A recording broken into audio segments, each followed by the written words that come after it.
नहमदुहु व नुसल्ली अला रसूलिहिल करीम अम्मा बाद फ़अऊज़ु बिल्लाहि मिनश शैतानिर रजीम बिस्मिल्लाहिर रहमानिर रहीम। मेरे वाजिबुल एहतराम दोस्तों, बुजुर्गों और भाइयों और मेरी पर्दा नशीन माँ बहनें बेटियाँ, आज हमने नमाज के फ़राइज़ सीखने हैं, क्योंकि जानते हैं आप लोग कि हर काम जो पहले किया जाता है उसके लिए पहले कोई तरतीब होती है, उसको सीखना पड़ता है। कोई भी दुनिया का काम आप ले लें, जब तक आप सीखेंगे नहीं आपको वो काम नहीं आएगा। तो लिहाजा नमाज के अंदर कुछ फ़राइज़ होते हैं, कुछ वाजिबात होते हैं। आज इंशाल्लाह हम आपको फ़राइज़ के बारे में अर्ज़ करेंगे। नमाज के अंदर कुल 13 फ़र्ज़ हैं, 7 नमाज से पहले हैं और 6 नमाज के अंदर हैं। आज इंशाल्लाह हम सिर्फ उनका जिक्र करेंगे जो नमाज से पहले हैं। वो 7 फ़र्ज़ हैं, इनको हम अच्छी तरह समझ लें ताकि जो अल्लाह ताला की अहम तरीन इबादत है वो हमारी अल्लाह कबूल करे। लेकिन उसके लिए पहले इन फ़राइज़ का जानना ज़रूरी है, ताकि इन फ़राइज़ के बारे में हमें इल्म होगा तो फिर हम वो फ़राइज़ अदा करेंगे तो इंशाअल्लाह फिर अल्लाह तबारक व तआला हमारी इबादत को कबूल फरमाएंगे। तो 13 फ़र्ज़ हैं नमाज के। तो सबसे पहले फ़र्ज़ क्या है कि इंसान का बदन जो है वो पाक होना चाहिए। यानी एक तो ये है कि उस पर वाजिब गुस्ल ना हो, दूसरा उसके जिस्म पर ज़ाहिरी निजासत गंदगी वगैरह ना हो। तो पहला फ़र्ज़ ये है कि हमारा जिस्म जो है वो पाक होना चाहिए। और दूसरे नंबर पर जो हमने लिबास पहना हुआ है ना, वो हमारा पाक होना चाहिए। यानी जो इंसान का लिबास है, शलवार कमीज़ है, बाज़ हज़रात पूछते रहते हैं कि ये ट्राउज़र शर्ट के अंदर, पैंट शर्ट के अंदर नमाज, भाई बात ये है, ये पैंट के अंदर, शर्ट के अंदर, ट्राउज़र के अंदर नमाज पढ़ने से उलमा ने रोका है। इसकी वजह ये है, फरमाया ये अल्लाह और उसके रसूल के दुश्मन का लिबास है। हाँ, अगर कोई आदमी किसी मुलाजमत वाली जगह पे है, किसी ऑफिस में है, किसी अपने काम के अंदर है, वहाँ इतनी मोहलत नहीं है, वहाँ आपका ये यूनिफॉर्म है, तो वो मजबूरी है कि उसी के अंदर आप पढ़ें। लेकिन अगर घर में आ गए हैं तो फिर आप ये उतार कर शलवार कमीज़ इसके अंदर आप नमाज पढ़ें। तो चूँकि ये अल्लाह उसके रसूल के दुश्मन का लिबास है, लिहाजा इससे परहेज़ करें।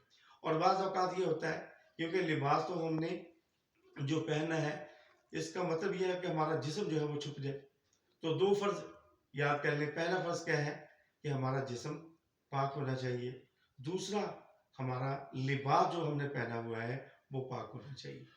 और तीसरा फ़र्ज़ ये है कि मर्द के लिए इतना जो है जिस्म का छुपाना, जो नाफ से लेकर घुटनों तक है, ये मर्द को नमाज के अंदर भी और नमाज के बाहर भी ये इतना हर हालत में अपना जिस्म पर लिबास जो है पहनना उसके लिए फ़र्ज़ है।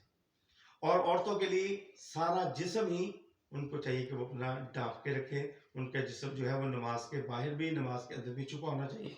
बाज़ हमारी माएँ बहनें बेटियाँ बारीक दुपट्टा ले लेती हैं नमाज के वक़्त, याद रखें इसमें नमाज नहीं होगी।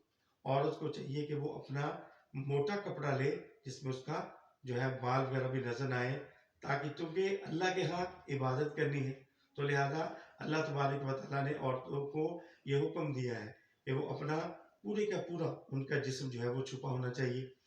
तो ये 3 फ़र्ज़ हो गए कि जिस्म का पाक होना, और फिर लिबास का पाक होना, और फिर इंसान मर्दों के लिए नाभ से घुटनों तक ये जिस्म का हिस्सा उसका छुपा होना चाहिए, औरत का सारा छुपा होना चाहिए। और चौथा फ़र्ज़ है कि जिस ज़मीन पर, जिस जगह हम नमाज पढ़ रहे हैं वो जगह भी पाक होनी चाहिए। मिसाल के तौर पर आप किसी इलाके में चले गए, सफ़र कर रहे हैं, तो आपने देखा है कि ज़मीन खुश्क है, कोई उसमें ज़ाहिरी निजासत नहीं है, तो आप कपड़ा बिछा लें, नमाज़ पढ़ लें। अगर जाए नमाज़ है वो बिछा लें। अगर बिलफ़र्ज़ आपके पास कपड़ा नहीं है, जाए नमाज़ नहीं है, जगह पाक है तो आप उस पे नमाज़ पढ़ लें। तो जिस जगह पर आपने नमाज़ पढ़नी है वो ज़मीन, जिस जगह पर आप नमाज़ अदा करना चाहते हैं वो ज़ाहिरी तौर पर पाक होनी चाहिए। 4 फ़र्ज़ हो गए। और 5वां फ़र्ज़ ये है कि इंसान जो नमाज़ पढ़ना चाहता है उसका वक़्त भी होना चाहिए। मसलन अगर हम ज़ोहर की नमाज़ पढ़नी है तो ज़ोहर का वक़्त होना ज़रूरी है। ये नहीं कि हम असर की नमाज़ पढ़ रहे हैं, ठीक है ना, और वक़्त मगरिब का चल रहा है, ऐसे नहीं है। जो नमाज़ आपने पढ़नी है उसका वक़्त का होना भी ज़रूरी है। इसी तरह एक फ़र्ज़ उनमें से ये है कि हमारा रुख किबले की तरफ होना चाहिए। फ़र्ज़ नमाज़ के अंदर किबले की तरफ रुख होना ये हमारे लिए फ़र्ज़ है। और 7वां फ़र्ज़ ये है कि इंसान नियत और इरादा करे। तो ये 7 फ़र्ज़ हैं जो नमाज से बाहर हैं। इनका भी ख्याल करना है कि अगर इन فرائض کے اندر ایک فرض بھی رہ گیا تو یاد رکھیں نماز نہیں ہوگی۔ تو یہ 7 فرض ہیں، ایک مرتبہ پھر شمار کر لیتے ہیں۔ نمبر 1 انسان کا بدن پاک ہونا چاہیے، نمبر 2 جو اس کے جو ہے بدن پر لباس ہے وہ پاک ہونا چاہیے، اور نمبر 3 کہ انسان کا سطر جو ہے وہ چھپا ہونا چاہیے، جو آپ کو ابھی بتایا کہ ناف سے لے کر گھٹنوں تک مرد کے لیے، عورت کے لیے سارے کا سارا جسم۔ اور چوتھے نمبر پر جس جگہ پر وہ نماز پڑھ رہے ہیں وہ جگہ بھی پاک ہونی چاہیے، اور اسی طرح قبلے کی طرف رخ ہونا چاہیے، اور فرض نماز جو پڑھ رہا ہے اس کا وقت ہونا چاہیے، اور 7ویں نمبر پر اس کا جو ارادہ اور نیت ہونی چاہیے۔